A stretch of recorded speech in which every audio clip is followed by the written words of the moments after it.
There we go.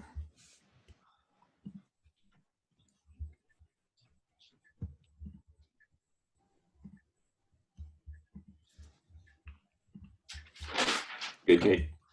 Got it. Awesome, thank you. Welcome everybody. We'll get started in just a minute.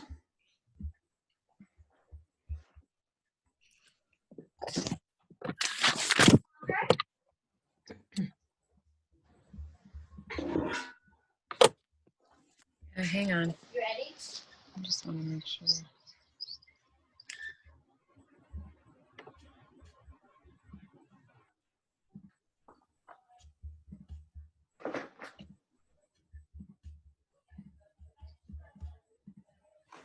All right, let's get started.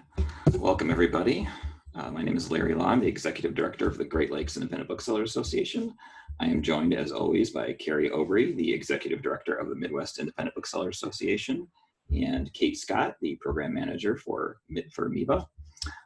This is our final rep pick session of Heartland, so thank you for joining us. I want to thank our participating reps today, Eric Heidemann from Fujii Associates, Cara Nesi from Simon & Schuster Adult, Bruce Miller from Miller Trade Book Marketing, Melissa Weisberg from Macmillan, Kathy Weiss and Rachel Small from Europa Editions, and Jeffrey Peña from Simon & Schuster. Before we get going, a little housekeeping. I want to talk about some programming we have coming up. This Thursday, we have our first annual Heartland Book Club featuring Sarah Smarsh, author of She Come By It Natural. The event will be this Thursday, 7 p.m. Central, 8 p.m. Eastern, and hosted by Danny Kane of Raven Bookstore. Danny had a great quote about the book I'd like to read. She Come By It Natural is a thoughtful, clear-eyed look at a complicated and fascinating cultural figure, that figure being Dolly Parton. Through the lens of Dolly Parton, Smarsh continues her important career-long investigation of class, place, and poverty in America. We'll throw the link to that in the chat shortly.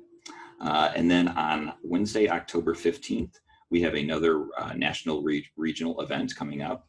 It is Allie Broche in conversation with Jenny Lawson, discussing her latest book, Solutions and Other Problems. That is Wednesday, October 14th, 6 p.m. Central, 7 p.m. Eastern. And then next Thursday, we have our Heartland Booksellers Awards ceremony. Let me pull up my notes from that really quick. That is Thursday, October 15th, 7 p.m. Central, 8 p.m. Eastern, hosted by author Isaac Fitzgerald and bookseller at Women and Children First, Ida Cutler. As well, we have Hanif Abdurraqib, who will be presenting the Voice of the Heartland Award to $2 Radio. We'll throw the link to register for that in the chat as well, so please join us for that. All right, that being said, let's kick it off. We're going to start today's rep pick session with Eric Heidemann from Fujii Associates. If you do have a question, please throw it into the chat. I'll ask the questions when the presentations are done. Eric, whenever you are ready. Okay, thank you, Larry. It's great to see or virtually see everybody. You're going to get to hear from a few more Fujiis than just me. Jen, Allen, Andy Holcomb, and Mark Fleeman are also going to pitch in. So I'm going to share my screen and we're going to jump in. We each picked a few titles that we really feel good about this fall that may not have gotten the attention that we think it should get. And I'm starting with a new book from Josh Funk. And many of you know Josh from his first Lady Pancake and Sir French Toast book. This is the fourth book in the series, and Lady Pancake and Sir French Toast are going stale. So they go see Professor Biscotti and they get accidentally turned into toddlers and hijinks ensues. So if you guys know Josh, he is a tireless promoter. He has linked many of you on his website. He just has an amazing way with the indie bookstores, and the sales on his titles have been very strong through the indies. So this is a series that's done well. I just wanted to call out, the next book in the series. Here are the three titles that have come before. And then I'm going to jump into Dune. Most of you know Dune, the book. When the trailer for this book released, I have three children, two in college, one's a professional working down in Charleston. I got texts from them on the same day. Dad, did you see the trailer?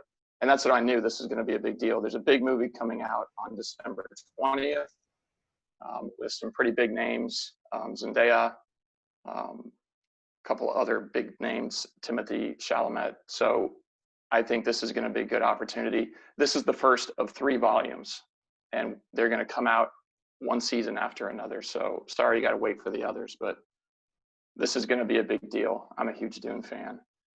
And then the last book I'm going to present is a fiction title from Houghton Mifflin called Black Buck. I don't know if people have seen the movie. Sorry to interrupt you, or sorry to bother you, excuse me. This book kind of follows in that vein. It's a young black man who graduates top of his class and is working as a barista until he gets picked up by an ad exec and joins an advertising firm where he's the only black guy in there. So my son was working from home, studying from home this spring, and I gave him an arc of this, and I'm just sharing my screen and showing you, he on his own connected to the author, Mateo, and I didn't know he was going to do this, but he loved the book so much, he reached out to Mateo and just talked about how much the book meant to him as a young man. I believe his exact quote was, "I will say I'm a Midwestern white boy, so take that for what it's worth."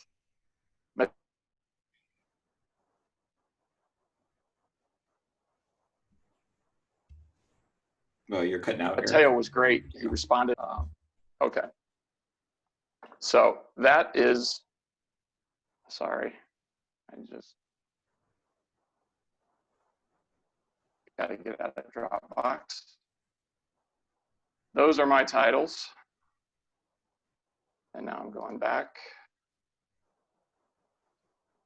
All right, technical difficulties. Hang on.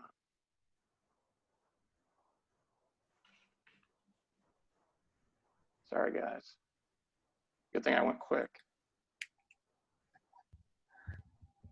Okay, so I think Andy, you're up next. All right, hello, Andy Holcomb with Fujii. I call on stores in Michigan and Ohio, and I wish we were all in the booth right now talking about these books. First book that I'm going to present is a new title from Kwame Alexander from Houghton Mifflin Harcourt. It's called Light for the World to See, and this is a drop-in title for the fall, and it ships in November. If you submitted fall orders early, you may want to go back and revisit this one with your rep. This is a 3-poem collection, and it's the first one that they have packaged for adult readers from Kwame. But I think it can certainly work well for readers of any age, probably 10 and above. You are probably familiar with his successful and powerful books like The Crossover, Rebound, and the Newbery Award-winning Undefeated. These are all books done in verse, and they found a really wide readership. Kwame brings the same energy to this group as those others. The way that Kwame delivers his own work is stunning. So for the full impact, I would encourage you to dive into the markup and take a look at the productions that they have listed. I've got links in there to ESPN's Undefeated section of their website where he actually does the performance. And they are powerful and inspirational and pretty amazing. So Kwame is a very special author, and this will be a wonderful package. The second book that I have is from Algonquin, which ships from Workman. This one's called Down Along with That Devil's Bones. It's probably the best book that I've read in a year, and it was one that I didn't intend to read. Nonfiction by an investigative journalist who moved down to Alabama and stumbles into the quagmire that is the Civil War monument discussion, and specifically about Nathan Bedford Forrest, who was a pretty key figure in the Civil War. So the exploration takes us into a lot of pre-Civil War history, Civil War history, and then right up into present day. And O'Neill does a really good job at illustrating the history, the legacy of white supremacy in the U.S., and this is not just in the South. He's pretty good and measured about making sure that everyone absorbs some measure of blame. It's not a political book per se, and it doesn't really preach, but what he's able to do is illustrate the justifications a lot of the local people for why they have these monuments and why they believe that they're important. And then he just sort of breaks down why there are fallacies to that argument and faults to it as well. And can't emphasize how smooth of a read this is. The writing it flows well. I think readers will really enjoy jumping from chapter to chapter as you get deeper into the whole discussion. And I think that you will also be stunned at how present day this is. There are things that are very historical, but it is really current up to probably day and date today. So excellent read. The third one I have is quite a bit lighter. This one's from Abrams, and it's called The Backyard Birdwatcher's Bible. It's publishing in a few weeks. And I picked it because I think it's an excellent gift selection. So it'll be a $35 hardcover book from Abrams. And Andy, Abrams you have 1 minute left. All right. They do a wonderful job. So we've long recognized that books about birds and trees sell incredibly well, and this is right on trend. This will be full color illustrations and photos and tips and techniques. Probably works for bird watchers of all ages. And it's a continuation of the Beekeeper and Botanical Bibles, which you probably recognize and have had very strong sales. So that's what I've got. Thanks for your time. Hey, I'm Jen Allen, and I'm in Minnesota, Missouri, and Illinois. My first one is The Boy, the Wolf, and the Stars, which is a page-turning middle grade fantasy for those fans of Girls Who Drank the Moon. The stars have been eaten by a wolf, and that allows the shadow creatures to sneak into villages and take inhabitants. Bo and his pet fox are partially to blame for that, so he's on a quest to save the world. My next title is Tuesday Mooney Talks to Ghosts, which pubbed yesterday in paperback. It's one of my favorite novels of the last couple of years.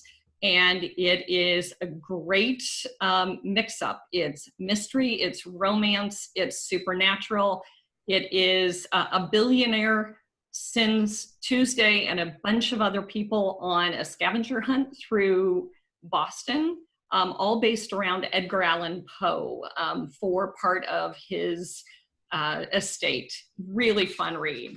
And my final is Our Wild Tales. It follows Henry and Balbo, which are two rescue animals who adore one another in the way that they shouldn't, since one's a cat and one's a dog. It's fun, it's uplifting, and they have 1.8 million followers, including myself. So it's just a fun, sweet read and lots of adorable photos in a time where we need something a little sweet. Thank you. We have a couple of comments in the chat. Tom Bowen says the Josh Funk book is also a fall 2020 top 10 kids indie next great reads. Mary O'Malley said Down Along is a compelling read. And Pamela Klingerhorn said, I loved Tuesday. Great, thank you. Next up, we have Cara Nesi from Simon & Schuster Adults. Excellent. Okay, perfect. I'm gonna just share my screen really quick.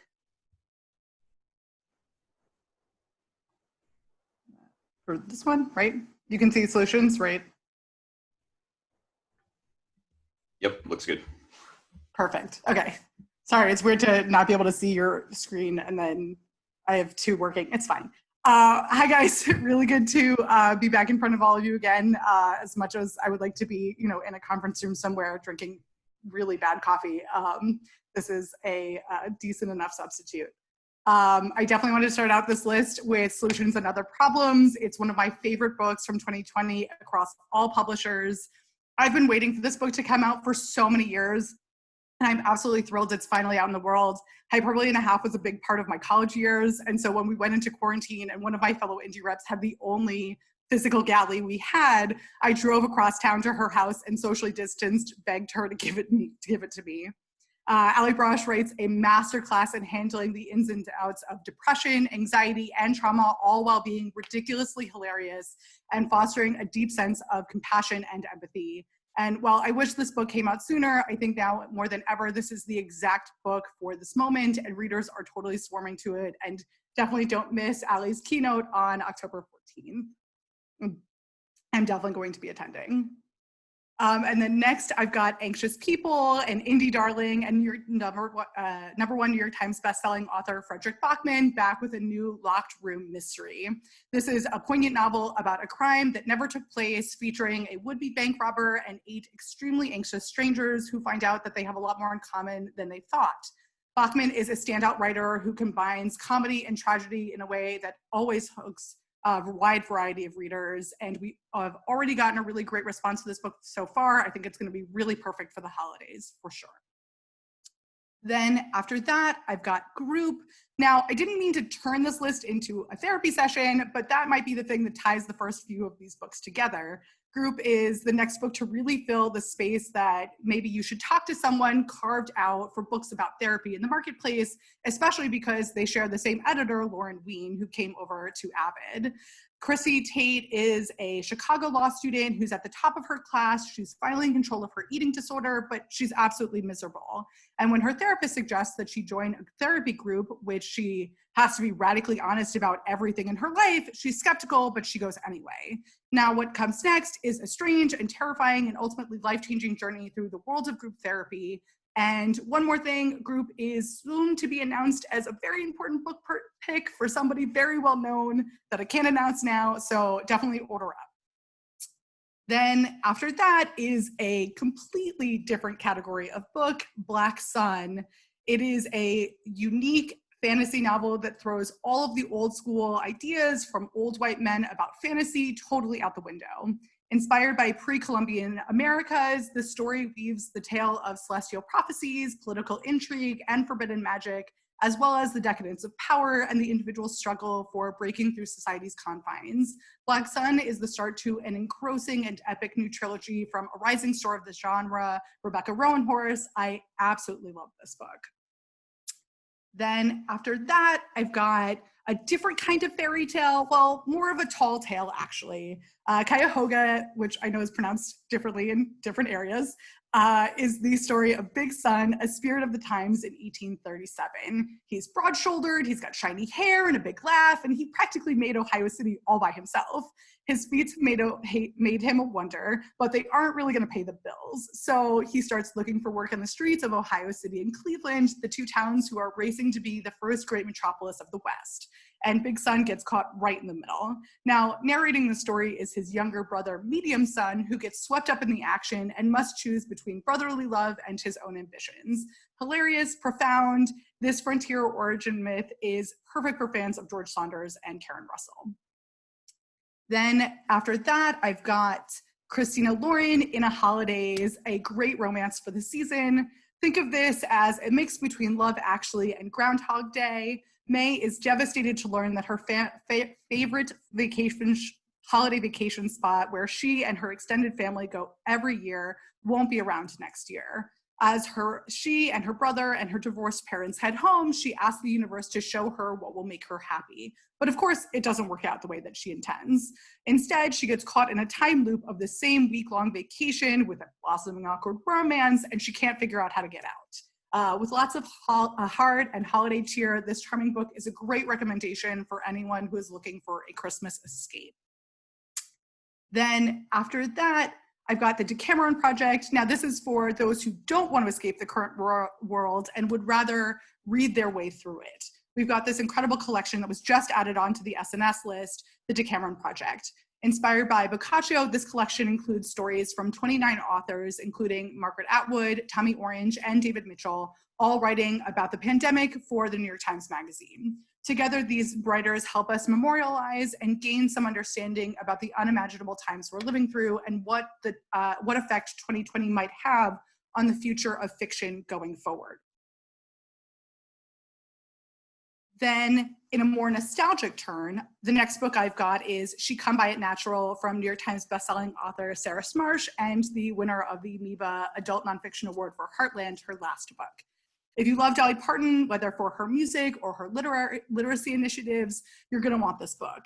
She Come By It Natural is both a tribute to the icon Dolly Parton and to the feminism she embodies, those women who keep society running even though they might be overlooked. from poor women to pregnant teenagers, the struggling single moms, or those who might not even embrace the label of feminism. Smarsh explores Dolly Parton and those who are exemplified by her life and her art. And as Larry mentioned, this is also the Heartland Book Club pick for October 8th.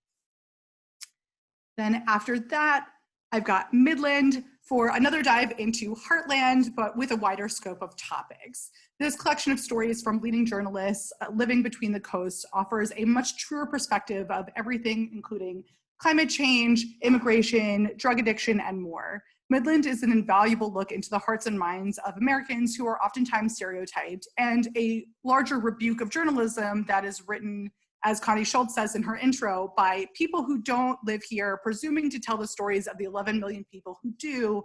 It could have been subtitled, "We've Had It Up to Here." This book includes pieces from Esther Honig, Karen Coates, and Sydney Boyles, among many others. And then lastly, 1 minute left. Lastly, my final book needs no explanation, but I wanted to put it here anyway. I'm sure that copies of Rage will be useful during the holidays as people are shopping for gifts, looking to understand the last year we've just gone through. And Woodward, as always, provides an extremely valuable look behind the scenes with insight and information on both policy and the presidency. I would definitely have a few on hand. Thanks.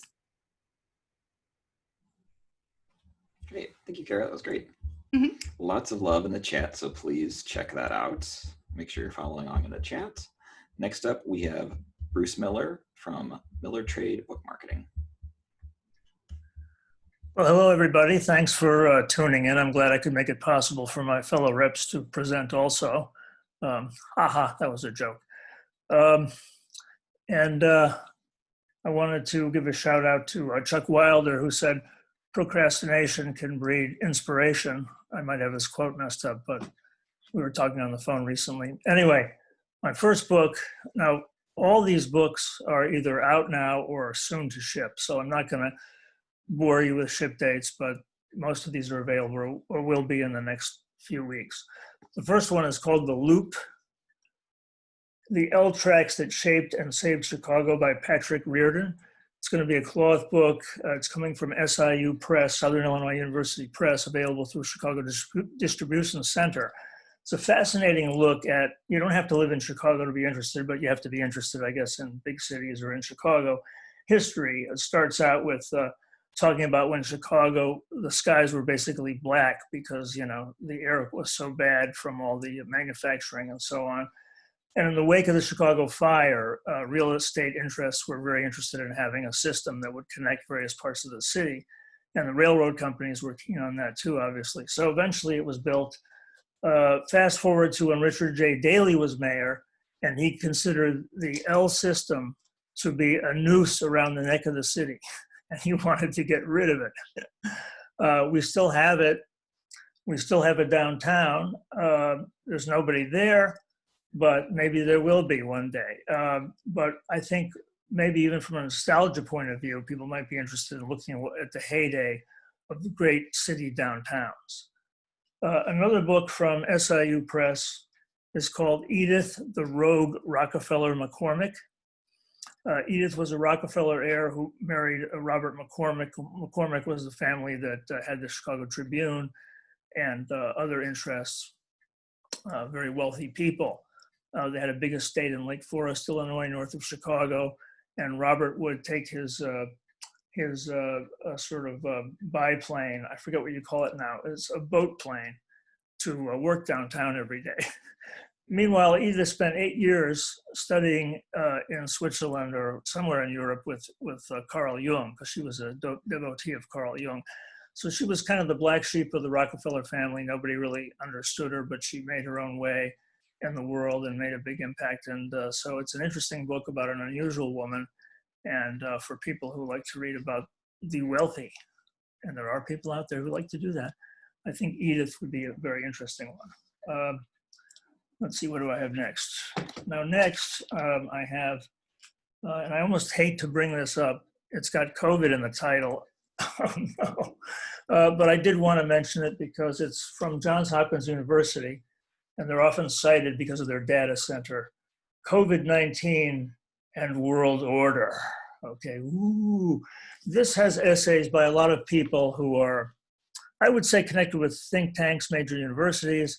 It's kind of a what you might call a mainstream view of what might happen in the future, where we should go from here. It calls for greater international cooperation. And I think it's an interesting book to gauge how the elites are kind of looking at things. And I haven't read the whole thing, I've only skimmed it.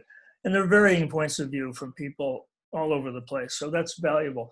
I did want to mention, if you're going to recommend this to customers, this comes from Johns Hopkins University Press, by the way. So it comes through HFS, or you can get it from Ingram, of course. There's a book from Chelsea Green. I don't work for them, but I thought as a counterpoint to this book, you might offer your customers this book and a book called Corona False Alarm, ? By Karina Rice. It's a bestseller in Germany and in the UK. And it just has an alternative point of view on the pandemic, which may not be welcome, but there may be people interested. So I just wanted to throw that out. The next one is from Penn State University Press.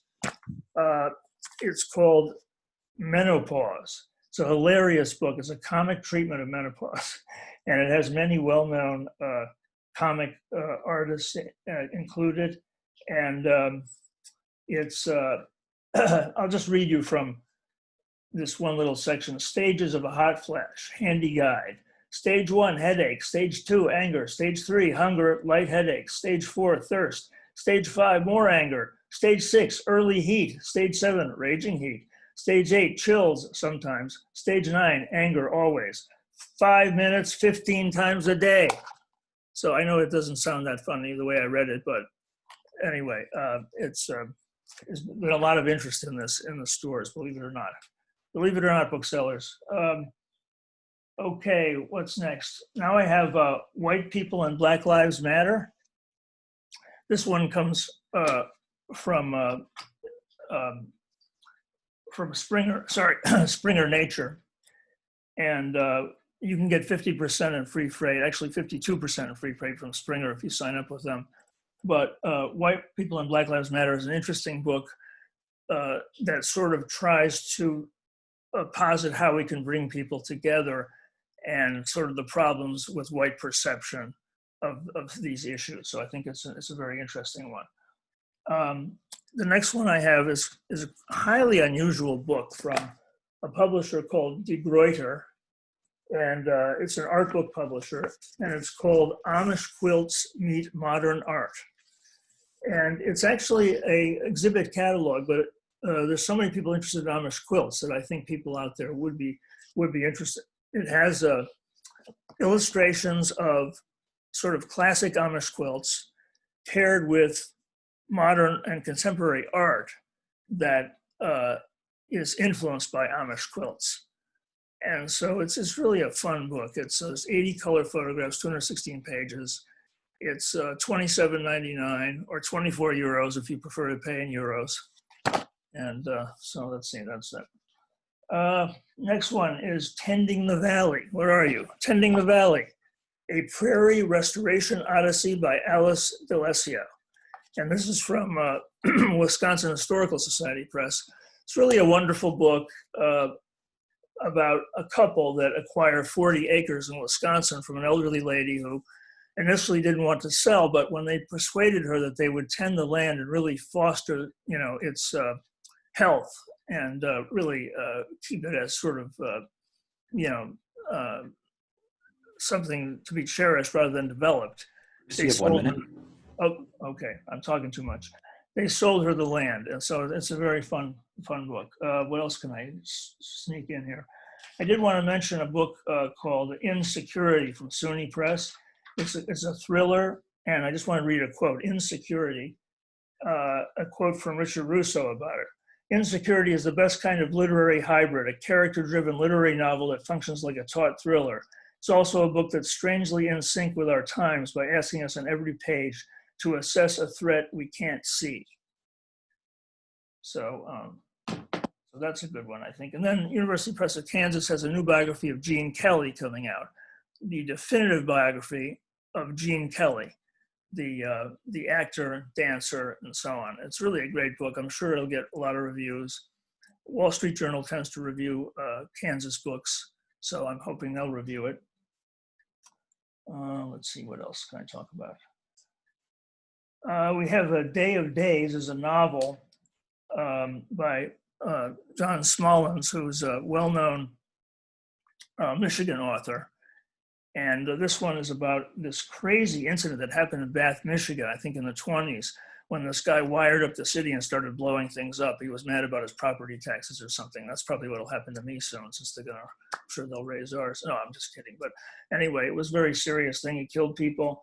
And this is a novel about the Bath, Michigan sort of attacks by this guy who lived there that nobody expected he would do anything like that. People are strange, aren't they? Bruce, you're right at time. Okay. Well, thank you for listening, everyone. I'm sorry I was a bit scattered, but hey, that's my style. Thank you, Bruce. Yeah. Great. Next up, we have Melissa Weisberg from Macmillan.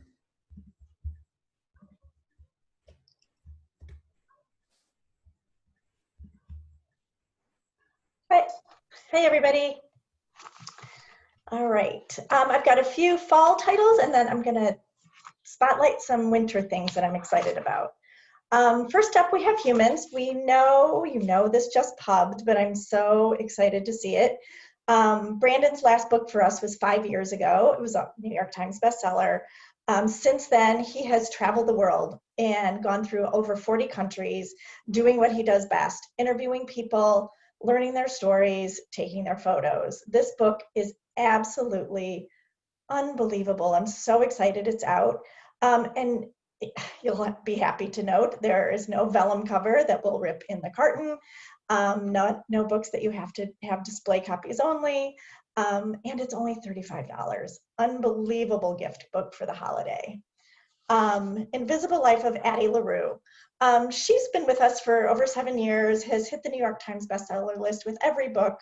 And despite bookseller raves and starred reviews, I'd never read her until this book. And I'm so glad I finally did. It's the story of a young woman in the 1700s living in France who's about to be married off to an older widower and doesn't want to go. The town medicine woman or witch advises her not to call on the gods that only answer at night, but ultimately this is what Addie does. And it's the devil that answers and grants her wish. And the blessing is immortality, but the curse is that no one will remember her. She lives like this by the devil's rules for 300 years until 2014 in New York City. She walks into a bookstore and the boy there, or the young man there, remembers her. The book goes back and forth in time and follows her journey over those 300 years. It's a wonderful novel. At one point, I didn't want to finish it because I just figured the devil would totally screw this up. But you know what? Victoria nailed the ending. It's awesome. Easy sell. 150 Glimpses of the Beatles. This is by Craig Brown, who brought you 99 Glimpses of Princess Margaret last year, which honestly I was surprised to see was so huge and kept selling and selling. This one seems like a no-brainer. People still love the Beatles. And what this is glimpses of them from other sources. Associates, reflections, found literature, fan letters, which are absolutely hilarious. Very fun, and again, an easy gift to hand anybody that loved the Beatles. Book Collectors by Delphine Menu. She's a correspondent, Middle East correspondent for Le Figaro, and this book started when she saw a photo on Facebook in 2015 on a page called Humans of Syria. And it was of two young Syrian men standing in a room surrounded by thousands of books on shelves around them. And you could tell that they were soldiers. Their city, Daraya, was surrounded by Bashar al-Assad's forces, being bombed daily, being gassed, and yet here was the secret underground library. It is a really hopeful story of a city under siege and what people felt was worth saving. As their library grew, so did their knowledge of their homeland and their people. And it was just, it's such a heartwarming and heartbreaking story, told beautifully. You can sell this to the same people that loved reading Lolita in Tehran. Next up, another great gift book for the holidays is Stuff You Should Know. Josh Clark and Chuck Bryant started a podcast 12 years ago because they were just curious. They wanted to know these things, and they figured other people wanted to as well. So they started doing the research. They started this podcast. 12 years later, they've won all kinds of awards, have tons of followers, and it's still going strong. And so we've put it into book form. I call books like these bathroom books because they're shorter chapters, very interesting, but you can put it down and not have to worry about it till the next day or the next time you're in there. One of the things that I highly recommend with books like these are the audiobook as well, because their fans know them by their voices, and these are narrated by the authors. Moving on to winter. Four Winds by Kristen Hanna is the newest book. Everybody is so excited for this. Kristen's fans, you know, love her. She's got 2 movies coming out next year. In January, Firefly Lane will be on Netflix, and at the end of the year, Nightingale. This one is set in Texas in 1934 during the Dust Bowl, and Elsa has a choice to either stay with her land or go west to California in search of something better. We Begin at the End by Chris Whitaker. In this, we meet 13-year-old Duchess Radley, a badass heroine that you'll never forget. When the murderer of her 7-year-old Sissy Radley, Duchess's aunt, is released from prison after 30 years, Duchess takes on the task of protecting her younger brother and her mother, who was the boyfriend, whose boyfriend it was at the time. But she can only do what a 13-year-old can do, and when she makes a bad decision, a catastrophic chain of events has a perilous outcome. This is Amy Einhorn's first book as the publisher of Holt, and I think she's chosen a really great one. Next, Under the Whispering Door by T.J. Klune. You all should be familiar by now with House in the Cerulean Sea. If you're not, what are you waiting for? Absolutely wonderful book, perfect for our chaotic times right now. And Under the Whispering Door promises to give you all the feels that House in the Cerulean Sea did. When Wallace Price dies, the Reaper comes to get him and take him. He delivers him to Hugo the ferryman, who is supposed to take him and help him cross over. But Wallace is not ready to go. And so Hugo the ferryman, with a week to go, helps Wallace live a lifetime in those 7 days. It's just as sweet and heartfelt as House in the Cerulean Sea. Next. Melissa, you have 1 minute. Okay. A Women in Salt by Gabriela Garcia. This is Flatiron's big fiction of the season. It's a debut by a Cuban-Mexican, a woman who is descended from Cuban-Mexican immigrants. And it's multi-generational, takes place in Miami and Cuba, and the young girl is searching for her family's roots. Absolutely incredible writing, a story of immigration today, and what our immigration system has done to people.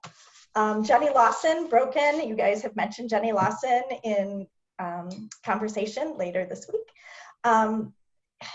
The first 2 books by Jenny, you know, huge New York Times bestsellers, hilarious. She's the woman that brought us The 5-Foot Metal Chicken and her long-suffering husband, Victor. This is just as funny. And now you know she is also an independent bookseller. She opened the Nowhere Bookshop in San Antonio earlier this year. And last but not least is a book that the whole, all of Macmillan is very excited about. It's a debut by Angeline Booley called The Firekeeper's Daughter. It is YA. It takes place in the Upper Peninsula of Michigan. And the main character is a biracial woman who is half Ojibwe and half white. She ends up witnessing a murder and becomes an FBI informant, but she's also trying to root out the corruption that is tearing apart her native community. Absolutely incredible book. Thank you all so much. That's great. Thank you, Melissa. Next up, we have Kathy Weiss and Rachel Small from Europa Editions. All right. Thank you for having us. Kathy and I are going to talk about some highlights from our winter and spring seasons. So some upcoming titles that we hope you will pay close attention to. I'm going to start with My Grandmother's Braid, which is a new book by a Europa favorite author, Alina Bronsky. Her novels have garnered adoring fans like Lauren Groff and Alice Sebold, and several have become indie bestsellers, including her debut novel, Broken Glass Park, and The Hottest Dishes of the Tartar Cuisine. Her best books have been reviewed in all the major media outlets, including The New Yorker, the San Francisco Chronicle, Boston Globe, the Minneapolis Star Tribune. For those reasons, we are investing in a robust marketing campaign, including physical and e-galley mailings, advertising, pride submission. My Grandmother's Braid is the story of Max and his grandmother, who's a controlling, preposterous, nasty piece of work, who believes that everything she does is for the good of her family and especially for Max's benefit. Max and his grandparents have recently fled Russia and live in Germany in subsidized housing with other refugees whom Max's grandmother views as vastly inferior to them. It's a book about lust, infatuation, aging, finding one's place, being out of place. Alina Bronsky is a compelling, beautiful writer with a wicked side and a tender side. Her voice is irreverent, confident, cheeky, warm, and she writes with a wry outsider's perspective. My Grandmother's Braid is a mature work, one that gives us another cast of unforgettable characters, including Max, his grandparents, and their neighbor Nina, with whom Max's grandfather falls hopelessly in love. Over her 4 books, Alina Bronsky has established a faithful and admiring readership, and My Grandmother's Braid promises to be a standout title on the Europa list next year. I'm going to move on to Cathedral by Ben Hopkins, which is a very different book. It's a very big book in every possible way. Page count, ambition, lush prose, big themes, big possibilities, and an expansive cast of characters. It reads as a mix of Ken Follett's The Pillars of the Earth and Umberto Eco's The Name of the Rose, and will appeal to fans of Hilary Mantel and Andrew Miller. Set in the 12th and 13th centuries in the fictional Rhineland city of Hagenberg, this novel charts the construction of a monumental cathedral, which will take decades and a seemingly endless influx of money to complete. It is a story about ambition, politics, the rise of mercantilism, about class, corruption, religion, art, and inspiration. It has everything from corrupt prelates to wily bandits, patricide, church shenanigans, love, family, and revenge. It's incredibly atmospheric, extremely cinematic. In fact, there have already been expressions of interest from TV and film producers. Kirkus has given this late January title a starred review, calling it a thoroughly engrossing, beautifully told look at human frailty. And we expect the stars and accolades to continue raining down. We have a robust publicity and marketing campaign, including major national review coverage, author interviews, virtual author tour, book trailer, and other author assets that we will make available to all booksellers. So let us know if you would like them. And galleys have gone out and finished copies will be available soon. We still have a few galleys left, so let me or Kathy know if you would like one. Kathy? Okay, next is The Promise by Damien Galgut. And Damien is a South African writer. He's had 2 books shortlisted for the Booker Prize, and as well as having won or been shortlisted for numerous other literary prizes. The Promise is the family saga of the Swart family. The matriarch and patriarch and their 3 children live on their family's farm on the outskirts of Pretoria. And the story unfolds as the family reunites 4 times for a family funeral over a 30-year period. This is above all a family saga. It's full of reconciliations and ruptures and unforgettable moments of interpersonal tension. However, the family drama plays out against the backdrop of a country that's moving from apartheid to a post-apartheid society. And the depiction of race relations is universal and timely.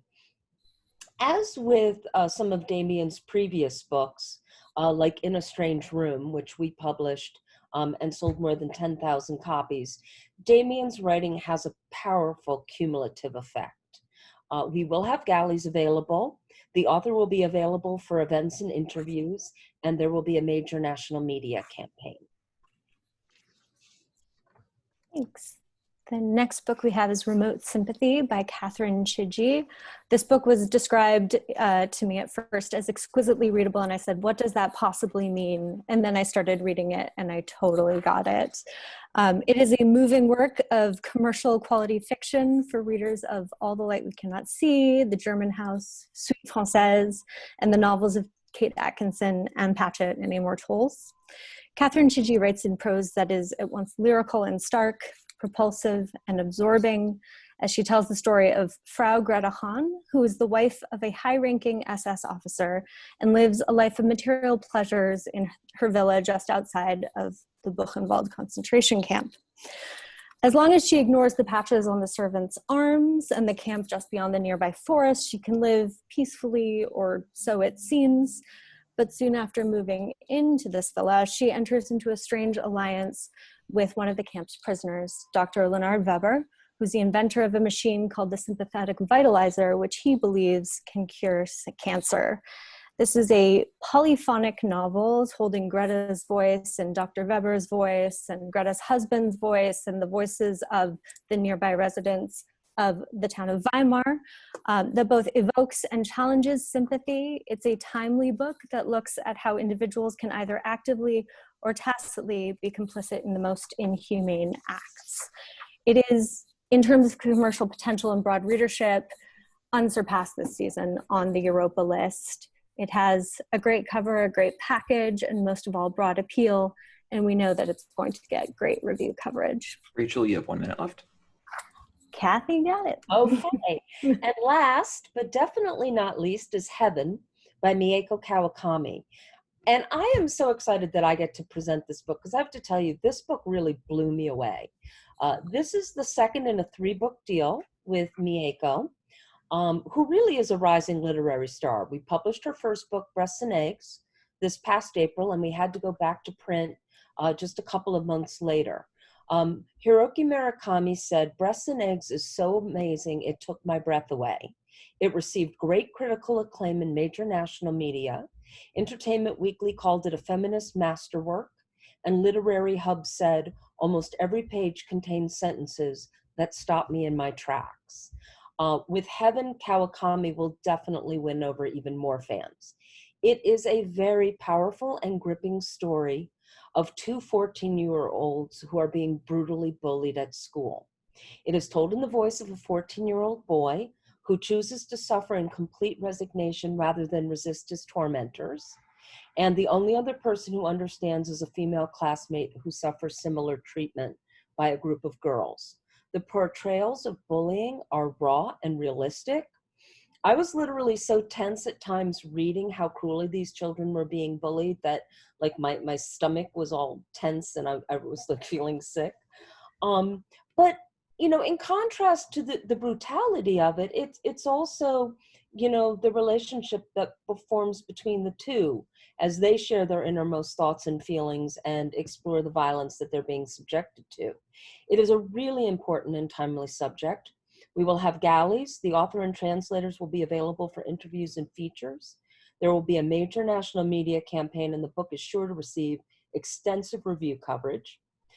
It would be a great Indie Next selection. And I just want to say, I know you can't read every book published. I know you can't read every book published by Europa, But trust me when I say you really need to find time to read this one. And before we go, I just want to say a special thank you to everyone for all of the support you have given to Elena Ferrante over the years, and to all the support you are giving The Lying Life of Adults. The book has hit all of the regional bestseller lists and many other bestseller lists across the country. Please help us to make this one of the best-selling holiday gift books of the year. Thank you. Thank you. Great. Thank you, Kathy. Thank you, Rachel. This is just a reminder, it's for everybody, but especially for reps. There's a lot of gallery requests and requests for reps going on in the chat. So you can save the chat log. There's 3 little dots in the lower right-hand corner. If you click that, you'll be able to save the chat. There's a lot of requests in there, so please make sure to do that. And next up, last but not least, we have Jeffrey Peña from Simon & Schuster Children's. Hey, how's everyone doing? I hope that you are enjoying this and doing well. Thanks for taking part, even though we can't be in person. I'm just gonna basically step right in and share my screen here for the presentation. So for the kids' titles, first up is gonna be Me and Mama. And this title is actually from Deneen Milner Books, which is one of our imprints that launched in the spring, wholly owned imprint on the children's side. And we really, really like having Deneen around because she provides us the diverse perspective, being someone of color. And I think that's very important. So this book goes into a mother and a daughter and how they're just doing things at home while it's raining one day. And you could see activities like drinking some tea, brushing your teeth, taking a shower, and brushing their hair. And it's really just shows the bond between mother and child, which I think extends to many families. And Deneen does a great job illustrating this. So we're very happy about that one. And I just also wanted to call out in the spring, we do have her first YA novel from Deneen Milner, Wings of Ebony. This is the cover. So I hope you guys look out for that. Calls. Next up, we have Unicorns Are the Worst. And this one is by Alex Willen. It's definitely a hilarious picture book. I'm sure you guys have seen some of the spreads in Edelweiss. And it's just about Gilbert Goblin talking of how he really can't stand unicorns. Unicorns are the worst to him. Goblins don't get a lot of credit. He's doing his work, keeping busy, and unicorns just here prancing around, frolicking. Everyone thinks they're magical. But as he actually lists off the things that make unicorns the worst, he starts to realize, actually, maybe they do have. In the end, he realizes dragons are the worst. And that's a book, actually, that our CEO, Jonathan Karp, also endorses as well. So definitely pick that one up if you haven't already. RESPECT, Respect. This is the biography from Carol Boston Weatherford about Aretha Franklin, the Queen of Soul. And this is one that for sure is just a fantastically illustrated biography. We think that it is one of her best works, takes us through her childhood in Tennessee to when they moved to Detroit, and then talks about her connection with music, as well as how she was at just, obviously she's legendary. She's been at some really huge, significant events, singing at Barack Obama's inauguration. So we really love this one. And you can see the illustrations are just so rich. And Whispering Pines, this is a book that's been out as well. And it's just one we really wanted to call out. Talks about 2 tweens, Ray and Caden. Each have a burden of their own. For Ray, her father disappeared and she believes that he was taken, not that he just suddenly left. And her mother decides to move with Ray to Whispering Pines, which is a strange town, but the strange things that happen are actually considered normal there. And she meets Caden, who is a boy who is grieving over his dead brother and kind of coping with that. And some otherworldly things start to happen. And Caden may have the secret to that. Spoiler, the cover doesn't give anything away. But you kind of get a feeling of how people feel excluded. And for Ray and Caden, they both have that in common and kind of bond over that. So That's a really good one as well. Tune It Out by Janie Sumner. She's the author of Roll With It, which was really a great indie book. And this one is also very meant to be very uplifting, while also covering a sensory processing disorder, which her own son actually has. And she talks about Lou Montgomery in this, who has the voice of an angel, but she has a problem with when she sings, she just gets terrified. And she ends up having to move to a new town due to a incident that occurs, and she's separated from her mother, and she has to kind of take that as a challenge to improve herself and really find her way. And it's super inspirational. Great cover. And Saucy, Cynthia Katahara. I don't think I need to introduce her much, but she is just a fantastic author. This book talks about Becca, who is a girl who really doesn't feel like she belongs. All her 3 brothers that she has they have their unique qualities, and she feels like she doesn't really have anything that makes her something special until she finds a little pig, Saucy, she named Saucy, who makes her kind of feel like that's her thing. And then Saucy continues to grow, as you can see from the really great black and white illustrations. And it ends up that there's more pigs like Saucy who are actually being kept captive, so to speak. Go with her brothers and find out how they can rescue these piglets. And they end up bonding as well. Very sweet story. Black Kids, I'm not going to say too much about this because everyone's been so fantastic it and supporting it. Really love it. But this is just a hit story. One of our best titles on our kids list in the fall, and talks a lot about the difficulties during the Rodney King riots. Of course, a lot of talk about Ashley, the main character, and her family, as well as how her life changed when the riots happened. Definitely read this if you have not already. Legendborn, this is for sure a story that reimagines the King Arthur tale, as well as has an element of Southern Black girl magic. This is another one that has just exploded. We're really excited to see people get excited about it along with us. And the praise has come in early and intense. So, for sure, just check that one out. And Rent a Boyfriend, this is from a regionally local author, Gloria Chow, who did American Panda. This one, excuse me, this one, she lives in Chicago, Illinois. And this story is about Chloe, who actually finds her parents quite nagging.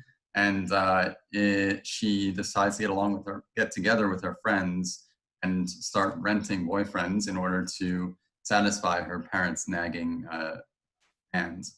And effectively, this is very much a diverse story, diverse characters, and it has that feel of To All the Boys as well.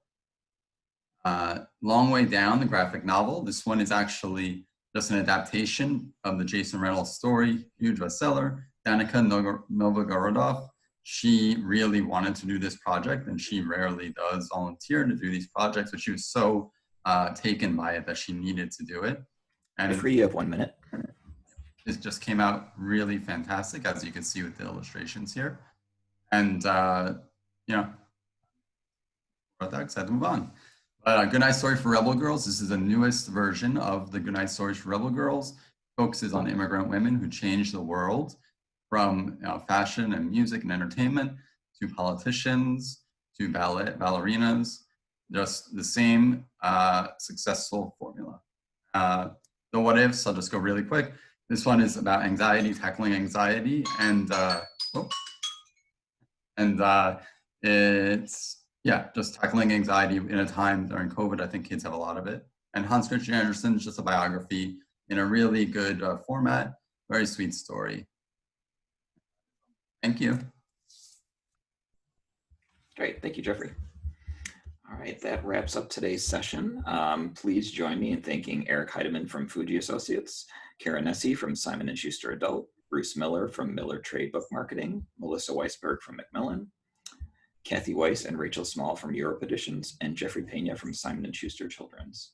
We have a couple minutes left, so I quickly want to remind everybody this session was recorded and will be made available to everybody this Friday on heartlandfallforum.org.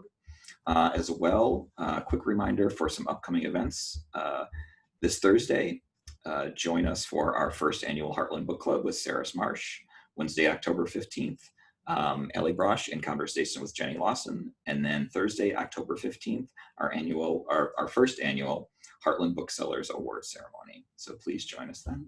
And thank you, everybody. Thanks, everyone.